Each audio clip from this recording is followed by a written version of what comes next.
Conversación de Prem Rawat con el Sr. G. Primera parte.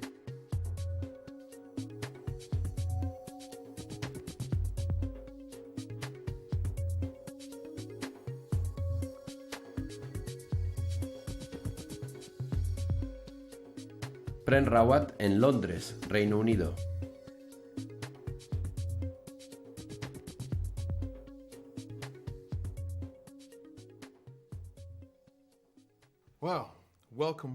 Qué bien, bienvenido, Prem. Bienvenido a esta zona tan hermosa del centro de Londres y por la que sientes cierto aprecio. Has estado aquí muchas veces. Muchísimas veces. Y te vi por primera vez hace un par de semanas en el Parlamento, donde presentabas el proyecto Un compromiso para la paz. Y podría describirte, supongo, como embajador de la paz. Yo soy un poeta, así que esto es una reunión de dos palabras que empiezan por P y vistas desde perspectivas distintas. Y también pienso que los dos utilizamos las palabras para explorar y proponer ideas. Por eso me preguntaba qué es la poesía para ti.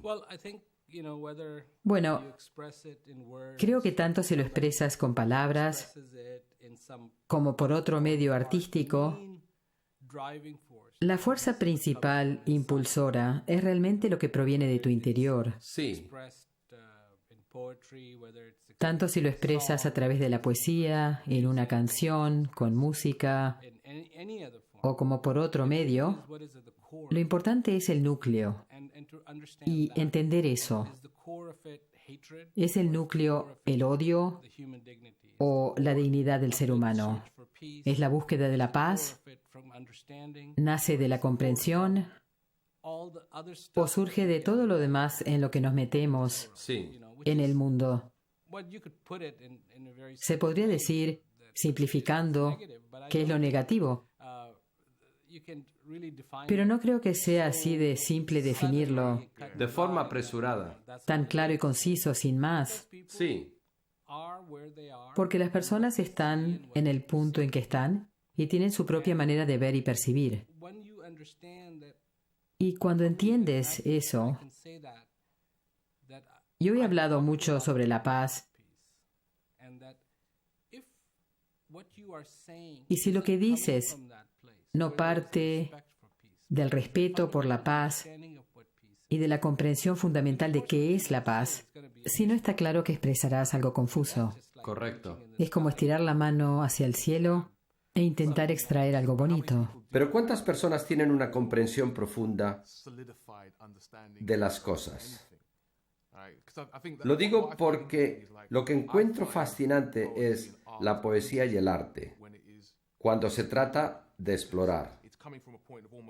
Y es que se parte de un lugar, de una mente que se hace preguntas, y no de una mente que da carpetazo y dice, esto es así. Y creo que siempre se dará esta dinámica en la que comienzas como un niño, te haces adulto, y luego, si Dios te lo permite, te haces anciano o anciana, ¿no es así? Y pasas por este proceso en que todo lo que creías que sabías, tienes que corregirlo o bien confirmarlo. Bueno, para mí, todo ser humano tiene un lado creativo. En realidad, todo ser humano tiene paz en su interior. Sí.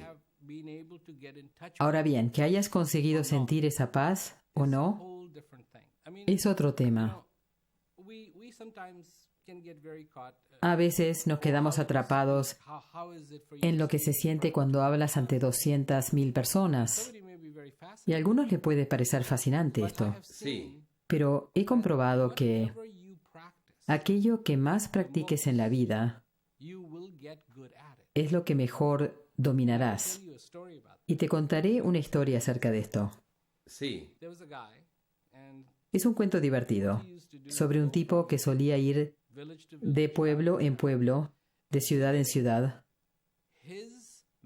exhibiendo su maestría con el tiro al arco. Ya veo.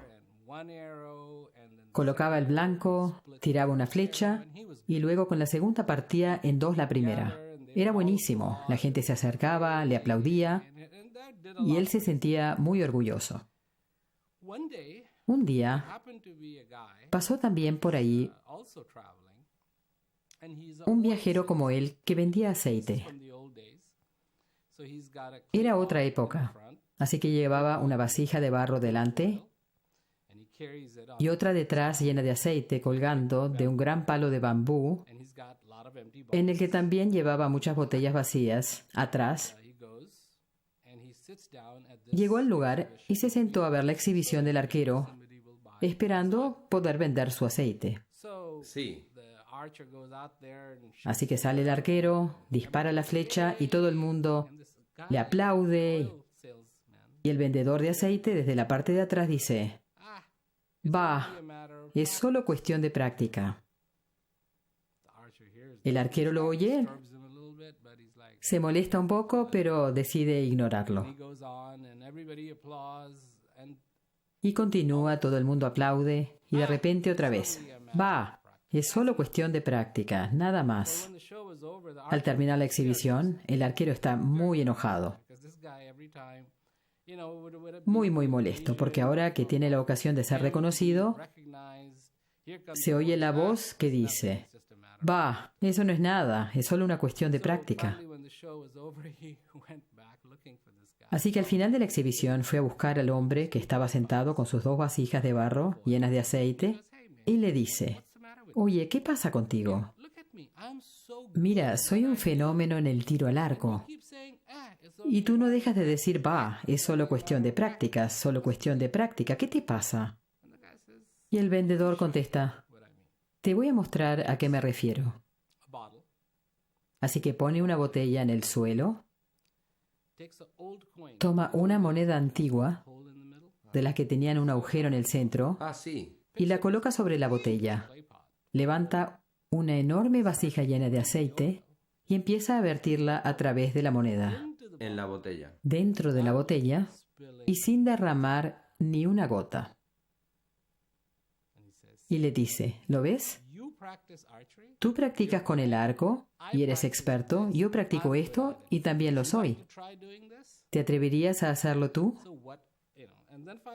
Al final, el arquero lo entendió. La moraleja del cuento es que aquello que practicamos, en eso nos volvemos expertos. Así que practicamos la bondad, practicamos paz en nuestra vida, porque si no lo hacemos, esas cualidades no serán naturales para nosotros.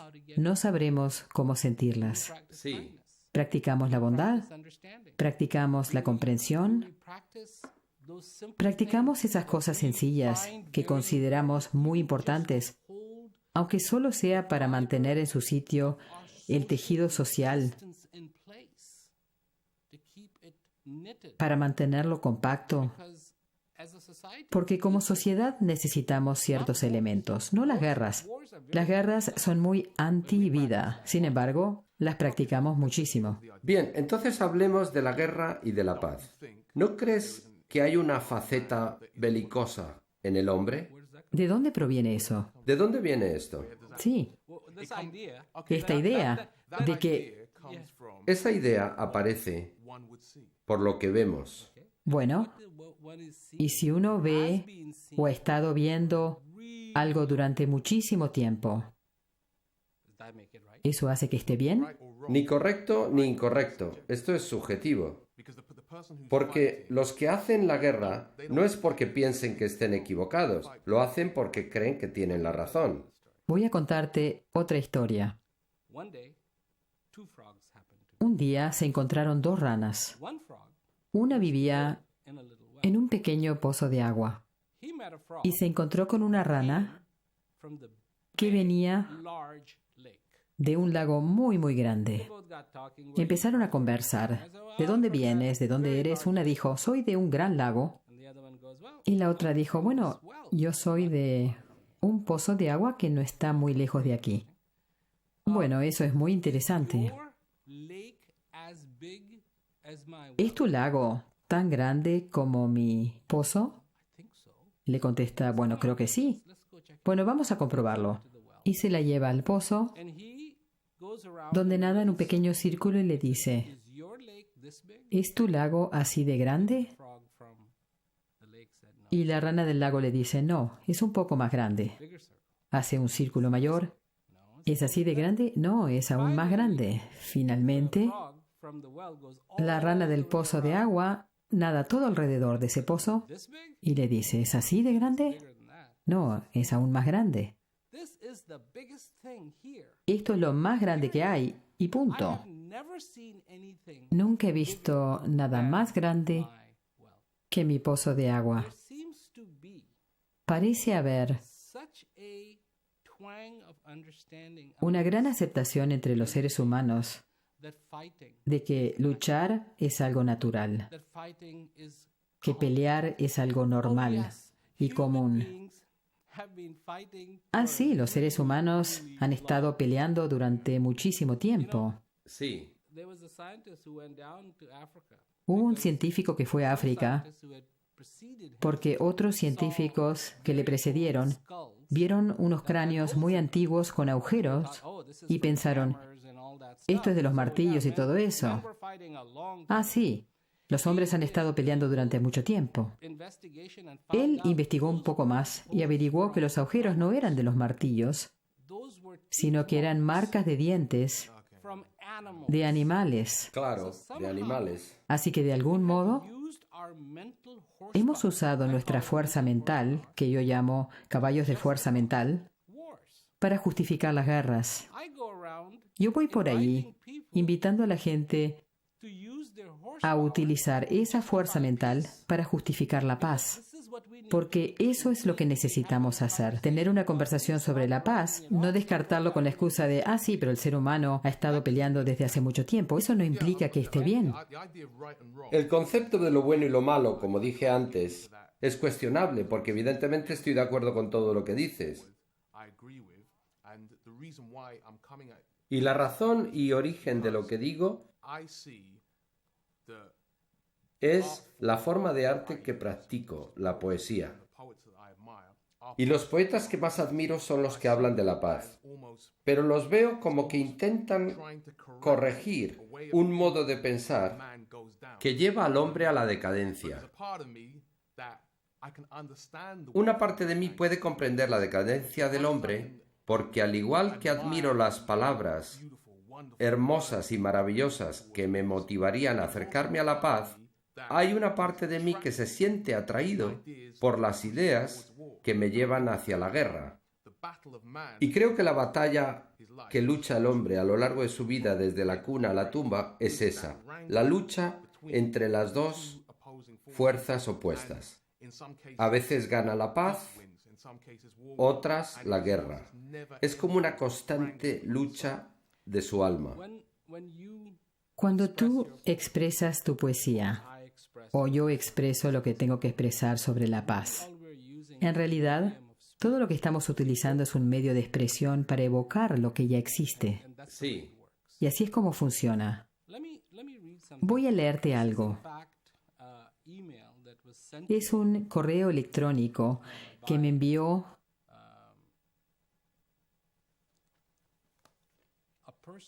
alguien que se encuentra en un centro de internamiento para hombres en Atlanta, Georgia.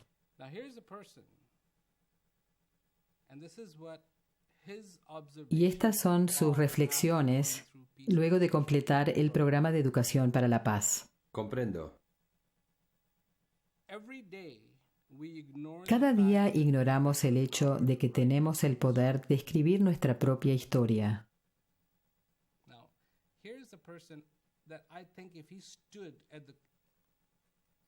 Esta es una persona que si se pusiera a gritar desde su celda, nadie le haría caso. Sí. Él me lo envió a mí. Me parece profundo porque despierta algo en mí. Sí, lo es. Sí, es verdad. Cada día ignoramos el hecho de que tenemos el poder de escribir nuestra propia historia.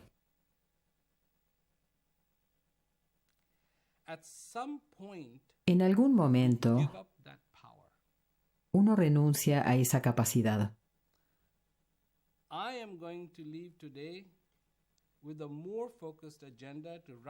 Hoy saldré con la prioridad clara de escribir mi historia, día a día. Cuando leí esto, me llegó al corazón el que alguien hiciera la observación de que ignoramos la capacidad que tenemos de escribir nuestra propia historia. Y es muy interesante porque estoy de acuerdo contigo en que el punto de vista común Sí, es el conflicto entre la paz y la guerra, y a veces ganan las batallas y otras veces gana la paz. Pero, ¿cuál es la realidad? La realidad es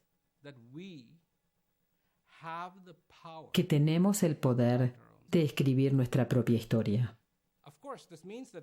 Por supuesto que esto significa que vamos a tener que ser conscientes de lo que hacemos, sí, no solo individualmente, sino como raza humana en todo el mundo. ¿Es ser inconsciente tan importante para las personas que les hace capaces de renunciar al poder de escribir su propia historia? Porque el único modo de poder escribir su propia historia es si son conscientes, conscientes de lo que se les ha dado, conscientes del hecho de que están vivos, adorar la vida. Adorar la vida tiene todo el sentido del mundo que la vida adore a la vida. la vida es lo único que tenemos. La vida es lo único que tenemos, es lo que hace que existamos. ¿Qué seríamos sin ella? Nada. Sí, Así que esto es lo que tenemos que hacer con la poesía, con nuestras palabras, es despertar a ese gigante dormido que hay en cada ser humano, que se llama la conciencia, exacto. el entendimiento, que eres un ser humano, que tienes la oportunidad de escribir tu propia historia. ¿Qué estás escribiendo? Muchas veces digo que si tienes un terreno fértil, y lo abandonas, algo va a crecer. Así será. Serán malas hierbas o todo aquello malo que no quieres, pero crecerá. O puedes cambiar esto. Requerirá un poco de esfuerzo, pero puedes plantar trigo y trigo crecerá y te alimentará. Todo eso que crece por sí solo no lo puedes comer. Pero si haces un poquito de esfuerzo, siendo un poquito consciente, notarás una gran diferencia en tu vida. Que la vida no tiene por qué ser una lucha entre tener o no tener paz. Si tienes sed y alguien te dice, tengo 2 vasos, uno vacío y uno lleno, ¿cuál eliges? El lleno. Bueno, no tienes otra opción, ¿no? Sí, Porque entiendes que tienes sed. Todos los seres humanos también tienen sed de paz. Y si no lo entendemos, en el vacío crecerá algo. Y la gente dirá, no, me encanta la guerra. Disculpa, la situación ha cambiado hoy en día. En el pasado, si alguien quería luchar, tenía que ponerse al frente. sí, Si era el rey, tenía que liderar su ejército. sí. Eso ya pasó a la historia. ¿Te puedes imaginar si esto fuera lo que los líderes mundiales tuvieran que hacer? Eso sería fantástico. Bien que me gustaría verlo. Dirían, pensémoslo, hablemoslo. Quizá no tenemos por qué hacerlo. Claro, claro que sí. De repente se convierte en algo muy cómodo. Resulta cómodo ser inconsciente. Es conveniente no ver, es conveniente ignorar. Y tenemos que utilizar cualquier herramienta posible para despertar ese deseo y la sed de paz que de manera innata existe en el ser humano. Entonces, en relación a lo que dices de utilizar cualquier herramienta posible, ¿qué papel dirías que tiene un artista, un poeta, un cómico o todo aquel que se dedica, no nos engañemos, a crear una bella ilusión que permite que la guerra se cuele bajo nuestro radar moral? Este es el problema que tengo. Seré totalmente honesto contigo. Yo escribo poemas sobre lo que veo en el mundo, sin acabar de comprenderlo bien ni saber de qué va la cosa. Y escribo estos poemas que luego se leen ante ti en las prestigiosas cámaras del Parlamento, la sede del gobierno británico. ¿Sabes a qué me refiero? Me aplauden un poquito. y a la gente le gusta. Pero luego también he escrito para campañas publicitarias. He utilizado mi don para escribir y vender productos al público. He escrito y utilizado el mismo don para formar parte de la ilusión, sin buscar motivar positivamente ni hablar de paz. Y uno queda atrapado en esta dualidad de decir, bueno, de algo tienes que vivir, pero también quieres trabajar por la paz. De hecho, hubo una mujer que te hizo una pregunta, una muchacha muy joven, y te decía que era licenciada por Cambridge y que quería estudiar empresariales. Y por un lado decía, qué bien que me he licenciado y sigo estudiando. Será fantástico. Pero luego lo analizaba moralmente y pensaba, ¿cómo puedo armonizar esto con mi conciencia? Por eso, cuando decías, utiliza las herramientas, estaba pensando en esa batalla. Hay una herramienta, y es la herramienta más hermosa, que sabes que la usas en tu poesía. Y esa herramienta se llama un espejo. Es la mayor ilusión del mundo. Porque en el espejo te ves a ti mismo. A ese espejo no le importa. Está ahí y no está ahí. Pero cuando pones un espejo delante de una persona, tú puedes hacer un milagro. Porque esa persona se puede ver a sí misma en ese espejo. Puede ver lo que es real. Puede ver quién es. Puede ver. No tiene que imaginarlo. Puede verlo y se vuelve una realidad. Y eso es lo que tienes que hacer con tu poesía, ya sea que estés vendiendo un automóvil. Ojalá. Sí, porque así es. O estás evocando en una persona ese entendimiento de paz. Estos temas hay mucha gente que se los toman muy en serio. Es como, bueno, no podemos reírnos de esto. Yo creo que es muy gracioso. La vida es un gran chiste. Y es gracioso porque lo que están buscando está en su interior. Y lo están buscando en todas partes excepto ahí. Es como el que busca los anteojos, pero los tiene puestos en la cabeza. Y dice, ¿dónde están? ¿Dónde están? Hay un sketch maravilloso de una comedia que vi. Y pasaba justo eso. Una señora tenía los anteojos en la cabeza, los estaba buscando por todas partes, la gente trata de decírselo, pero ella ni siquiera les da la opción de decir, señora, los tiene puestos en la cabeza. Y ella, oh, qué horror, alguien me los ha robado y bla, bla, bla. Era un sketch de la serie Fawlty Towers. Ah, sí, es verdad. Y me pareció genial. Y es lo que hace la gente. Lo que estoy buscando está tan lejos de mí. Está en la cima de una montaña. Me refería a ello en Taiwán. ¿Por qué siguen construyendo todos esos templos en la cima de la montaña? Están tan lejos de los seres humanos y no lo bastante cercano a los dioses. En medio de la nada. Al menos bajarlos donde todos tengan acceso. Pero eso es lo que sucede. Lo que buscamos está en nuestro interior. Lo está. Siempre ha estado y siempre estará. Sócrates lo dijo, conócete a ti mismo, no conoce a tu vecino, conoce a tu tío, no conoce a tu novio o novia, sino conócete a ti mismo, conócete. Porque lo que estamos buscando está en nosotros, pero nos quedamos tan atrapados en las explicaciones. Y eso es lo que hace un espejo. Cuando tienes la posibilidad de tener un espejo delante de ti, no necesitas explicaciones. Ahora puedes ver. No sé, pero ¿cuándo empiezas a preguntarte cosas? Sócrates decía, conócete a ti mismo. Sócrates fue uno de los representantes principales de la filosofía de cuestionarse todo. ¿Y cómo puedes llegar a conocerte de verdad? Si yo dijese, veamos, el que se conozca a sí mismo que se ponga en pie, todos en la sala se quedarían sentados. A menos que yo estuviera presente. Ah, bueno. Porque no conocerte a ti mismo es dar espacio para que surjan preguntas. Sí, pero ¿qué tiene de malo preguntarse? Sí, De hecho, podríamos citar a Sócrates cuando dice que al reconocer su propia ignorancia fue cuando encontró la sabiduría. en realidad, ese es el punto, que él llegó a la sabiduría. Él no dijo, ¿te conoces a ti mismo? Sino, conócete a ti mismo. Esa es una respuesta definitiva. Si hay una pregunta, esa es la respuesta.